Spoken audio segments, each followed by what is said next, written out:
So, you've been studying the story, and I know in Sunday school this morning you talked about Esther. That's a pretty powerful story. That's a story full of drama, promise, some romance. I don't know about you, but that sounds like a really good best-selling novel. You ever read one of those? I know some of y'all have had to read some of those. They have everything it needs to be, I think they even made a movie out of it, which that's movie material here. Now, this isn't just fiction. This is true. This is a real story. This actually took place. And we know that this storyline is set in Persia, and it is set in the capital city of Susa. And you've got a king and a queen. You got King Xerxes and Queen Vashti. Now, the king, to show off his display of wealth and everything else, he would hold a 180-day feast, full 180 days. I don't know about you, but that's a lot of partying. I don't know if I can make it past 2. For all of his military leaders that were in Persia. And after that, he would then hold a 7-day banquet for all the people, from the least to the greatest. Now, during this time, the queen would also hold a banquet for the women. And now, on the 7th day of the banquet, after the king was, well, how do we put this politely? He was in very high spirits. He had had a little too much wine. And he commanded 7 of his officials to go get the queen. To bring the queen in wearing her royal crown, because he wanted to show off her beauty. Here's a problem. The queen said, no, not doing it. Not obeying that order from the king.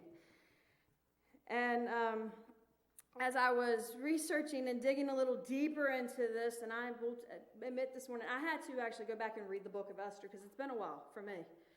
And the king gets this meeting up with his military, his councilmen, and go, what am I to do? Because by this point, the queen has said no. He's now embarrassed, and that embarrassment has now turned to rage. He is fuming mad at this because he wanted to show off his treasure, the queen and her beauty. So he says, what am I to do? You know, I find it very interesting that the councilmen were like, you got to do something. Because if you don't do something and punish the queen for not obeying your command, the other women are going to, I'm not kidding, the other women are going to notice this and go, well, I'm not listening to what you said because the queen didn't. They were almost terrified, like the women were going to start a revolt. They were terrified the women were going to start marching through the city and saying, no, well, men, you can just say what you want, but we're not obeying you. Oh, that would have been horrible. So what is the king to do? He does the only thing he possibly can, and he banishes Queen Vashti. Well, gone. She's out. Pack your bags. Moving on. But he starts to get a little bit lonely, and he goes, I need to do something. So he decides to create up, I guess what you would call a beauty contest. And he's to pick all these beautiful girls in the neighborhood, in the area.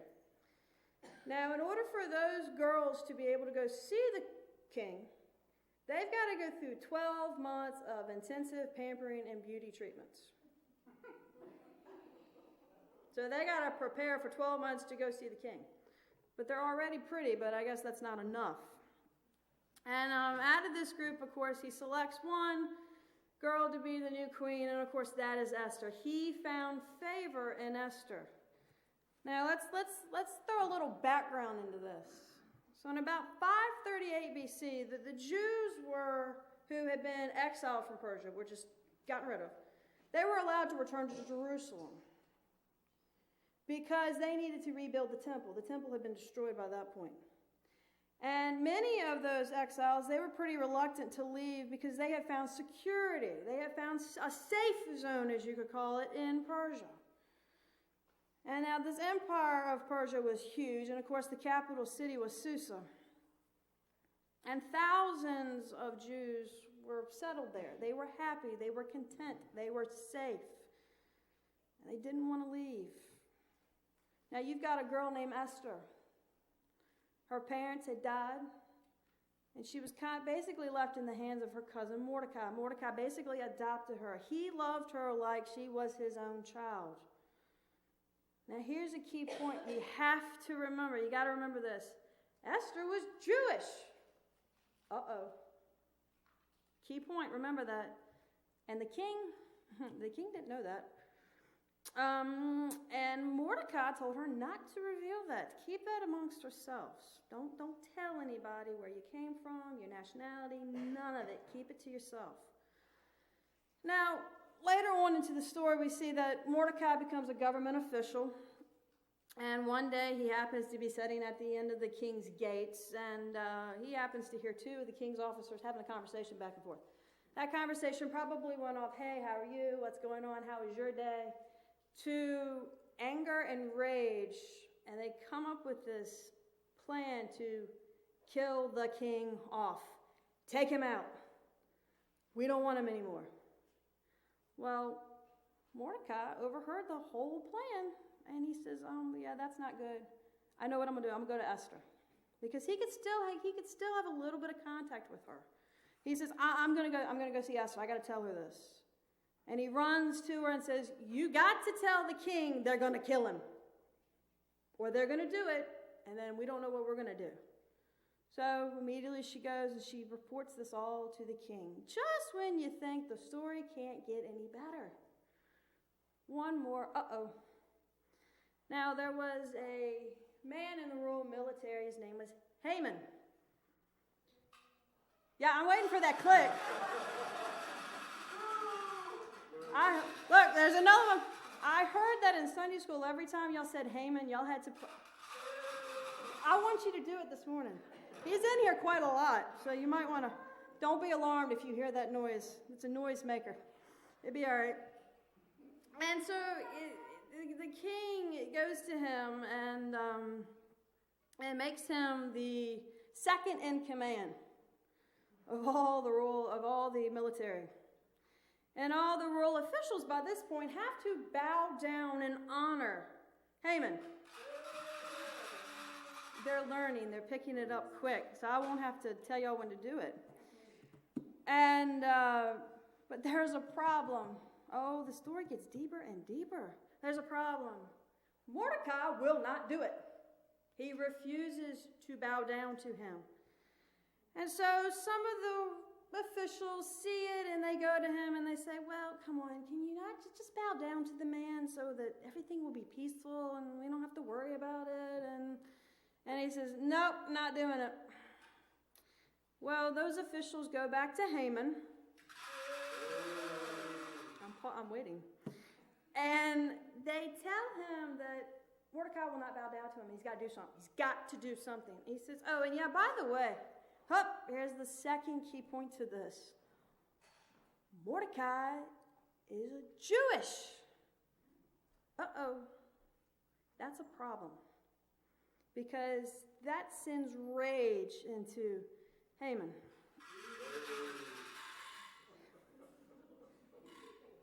Y'all are livelier than my group at my church. And he becomes enraged. So he comes up with this plan. He's going to kill off Mordecai. But then he thought, no, I'm going to make it better. I'm going to annihilate all of the Jews. All the Jewish people are going to be gone. Now the scripture tells us this in Esther 3, 8 through 10. It says, then Haman said to King Xerxes, there is certain people dispersed among the people in all the provinces of your kingdom who keep themselves separate. Their customs are different from those of all the other people, and they do not obey the king's laws. And it's not in the king's best interest to tolerate them. If it pleases the king, let a decree be issued to destroy them. And I will give you 10,000 talents of silver. Money talks, doesn't it? To the king's royal treasury. So the king took his ring off, gave it to him, and said, do as you see fit. Let's jump down a little more into the 4th chapter of Esther. Now, when Mordecai had learned all that was getting ready to go down, he tore off his clothes, put sackcloth and ashes on and went out into the city wailing and loudly and just screaming and just was bitter about the whole thing. And he went out as far as the king's gates, because no one that was dressed in sackcloth was allowed to enter. In every province you could hear the mourning of the Jews. They were fasting, they were weeping, they were wailing, they were screaming, they were going crazy. And many lay in those sackcloth and ashes. Now, word gets back to Esther and she becomes distressed. So she sends out a gentleman that was part of the king's council and says, "Hey, Hathach."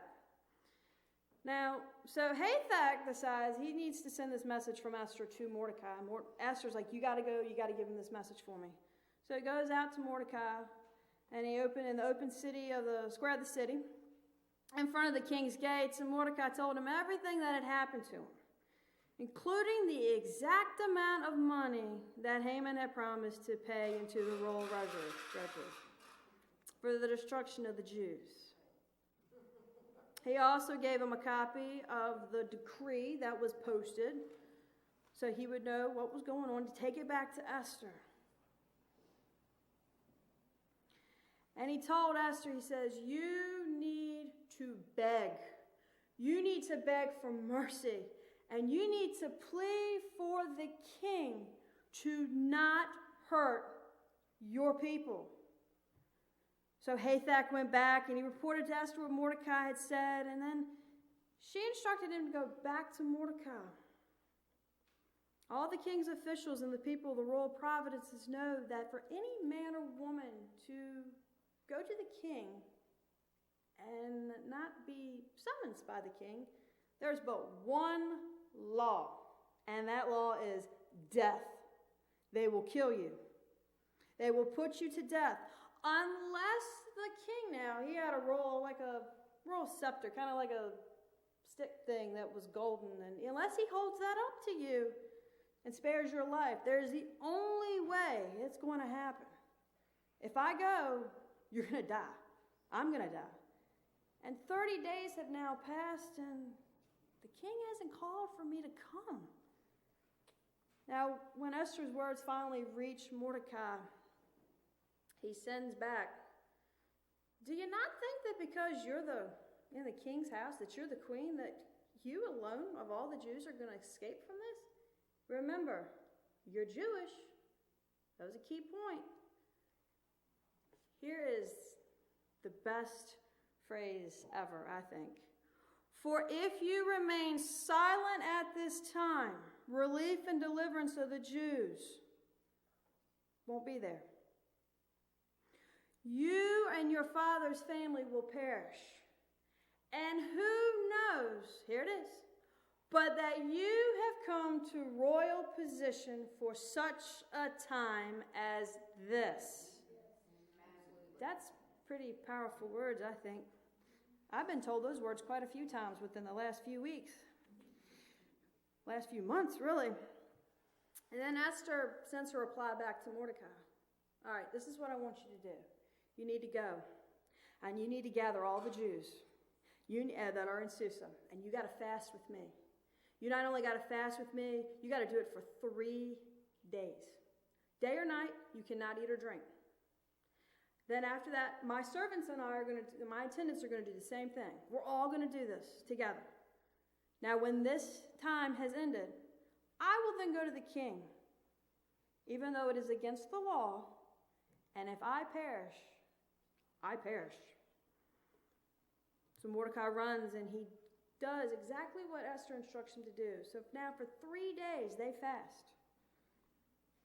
And after the 3rd day has arrived, Esther decides she's going to put on her royal robes and her crown, and she's going to go out in the inner courts of the palace. And while she was there, the king notices her. And he held out his gold scepter to her. And the king asked her, "Now, what is your request?" Anything. You can have up to half of the kingdom. What is your request? I'd be saying, can I have half the kingdom and can you save my people? No. She didn't, no, not yet. Not yet. She says, I want to have a banquet. By this point, I'm going, a banquet? Why do you want to have a party? You got the Jewish people on the line here, and you want to have a party? So Esther asked that if the king, Xerxes, and Haman would be their guest at this banquet. So during the feast, when it comes time for it, the king asks her one more time, I promise I'll give you anything you ask, up to half the kingdom. She says, I want to have another banquet with you and Haman tomorrow night. Another banquet. But that night, the king was finding it very difficult to sleep. So he started going through the royal records. Have you ever had a night where you couldn't sleep? Oh, I've had them here recently. And you've got all these things in your mind going, and finally you get up, and usually I flip on the TV and there's nothing on at 2 o'clock in the morning, unless you're on QVC, and that just gets you in trouble. So you don't do that. And he cannot sleep, so he's going through these records, and he's reading about all the events that are taking place. And he finally comes across the spot in the records where it talks about when the plan to assassinate him came up. And to his surprise, he noticed that Mordecai had never been rewarded for telling him of this plan. Because remember, Mordecai went to Esther and said, you got to go tell the king, they're going to kill him. So he goes to Haman, and he says, I'm loving it. He's saying, what should I do for somebody to properly thank them as a hero? Of course, you know Haman, he's thinking, all right, I'm going to get a party. I'm going to get whatever I want because he's going to honor me. I'm the hero of this story. So, of course, Haman says, well, I think what that person would need would be a royal robe that the king has worn and a horse that the king has ridden on. And the king says, oh, that's a good idea. Very good idea. I want you to go at once, and I want you to get the robe, and I want you to get the horse, and I want you not to forget one single detail that you've told me. And I want you to do it for Mordecai. Oh, the plot thickens, doesn't it? Now, let me put this tidbit of information out there. When Haman came up with the idea to annihilate, to kill Mordecai and the Jews, he had already built the gallows. Remember that. The gallows were already built. They were ready to roll. And so Haman goes and he gets the stuff, and he robes Mordecai, and he leads him on horse. All right, y'all are a little slow on that one. Come on, let's get back in rhythm. He goes and he leads on horseback Mordecai through the city streets. And after that is done, he drops him off at the city gates. He runs home with his head covered in grief. He's not a happy person right about now. How could you blame him? He thought he was going to be honored as a hero. So, in the 7th chapter of Esther, you'll find it says this. So the king and Haman went to Queen Esther's banquet. Very good. You're getting there. And as they were drinking wine for the second day, the king asked Queen Esther, what is your petition? I'll give it to you. You can have up to half of the kingdom. And I'll give it to you. What is your request? And Esther answers, if I found favor with you, your majesty, and if it pleases you, grant me my life. That's my petition. Give me my life. Spare my people. That's my request. I and my people have been sold to be destroyed, killed, to be wiped out. Now, if we had been merely sold as male and female slaves, I would keep quiet, because that's not a real good reason to go to the king. And by this point, I'm sure the king's thinking, what is she talking about? What is going on? And the king looks at her and says, "Who is it? Where is he?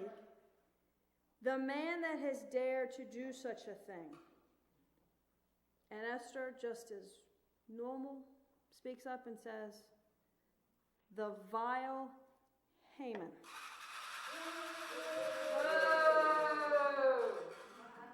Now they're adding more noise to it. All right. By this point, Haman is like terrified. And I would be terrified too. He was terrified before the king and queen. Well, long and behold, Haman was then put to death. He was put to death on the gallows that he built for Mordecai. Don't you find that kind of ironic? Now Mordecai then was appointed to Haman's position as second in charge.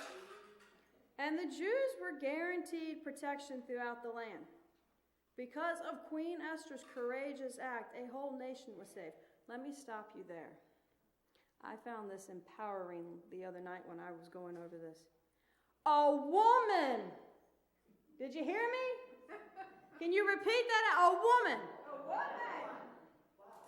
Saved in an entire nation. Yes. Is that not empowering to us or what? This is like the best story ever. Because we know that in the Bible, only 2 books of the Bible are named after women. This is some good stuff here. This is like, all right, I'm like ready to roll. Now, how on earth does this pertain to us today? Because most Bible stories have some kind of message for us today. God's hands are not tied, and he will use someone else to save his people. That's obvious. He used Esther. And sometimes you just have to do what he wants you to do. Sometimes that's a little bit difficult. But we are told in Hosea chapter 4, verse 6, "My people are destroyed from lack of knowledge. Because you have rejected knowledge, I also reject you as my priests. Because you have ignored the law of your God, I also will ignore your children." People all over are dying for the truth. They're actually dying themselves because they don't have what we have. They don't have Christ. That's why we're here. We've been put here for a reason. Everybody's got a different purpose, but the main purpose as Christians are we are here to bring life when there is death. Oftentimes, we're not willing to make the sacrifice. And when God challenges us to make a difference, not for ourselves, but for others, we're kind of reluctant like Esther. Remember, Esther was like, "But I don't know about this. If I go to the king, I could die. He hasn't called me for 30 days. She was a little reluctant until Mordecai told her, "The time is now. You get moving." And sometimes we are the same way when God challenges us. Oh, how well I know. In the last 6 months, he has been working very hard in my life.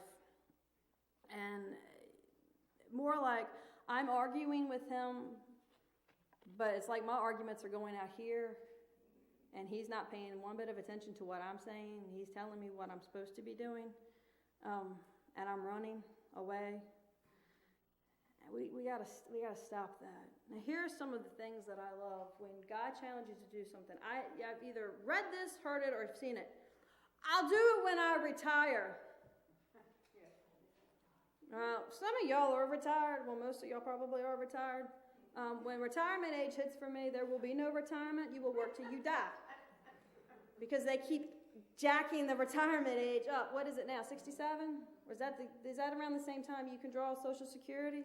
Yeah, it won't be none when I get there. So for you that are on Social Security, I'm working very hard so you can make it. We thank you. I'm glad. Or how about this? We will do it when we're done raising the children. Well, my mother will tell you, I'm sure, and she'll probably agree. You never get done raising them because they keep coming back. And they keep coming back with their hand out, right? Or when we pay the mortgage off. Well, that's 30 years. Lot can change in 30 years. Oh, I really like this one. You'll find this one in a church setting a lot.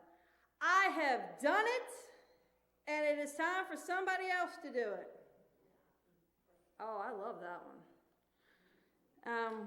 Okay, what about this one? I'm older. Careful how I put that. And I'm kind of tired. And I got arthritis in this joint and that joint and this one over here. And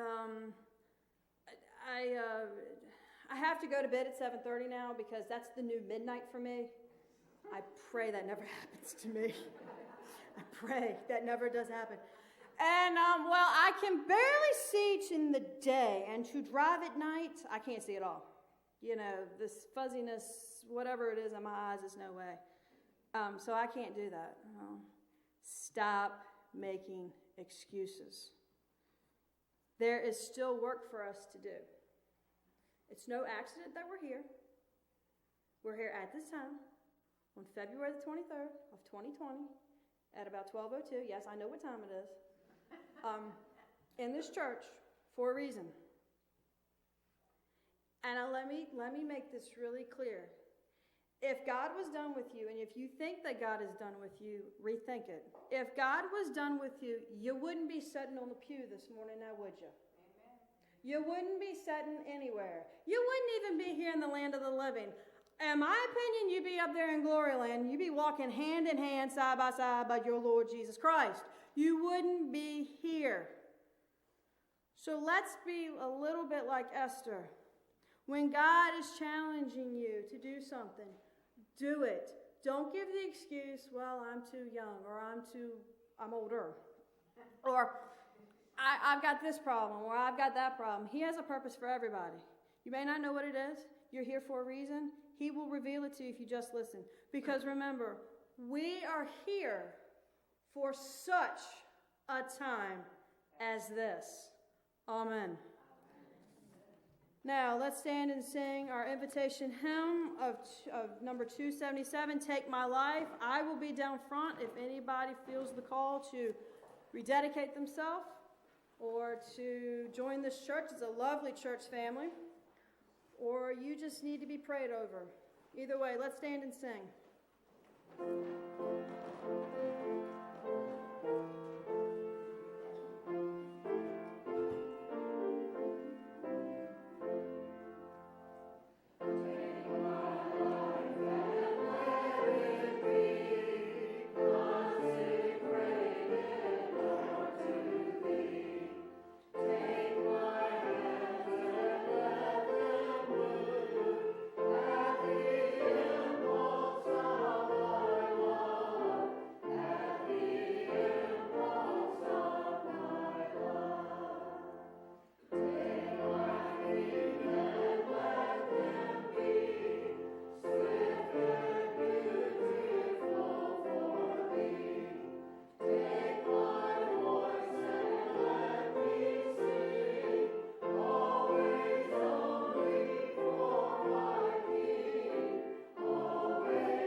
May the Lord bless you and keep you.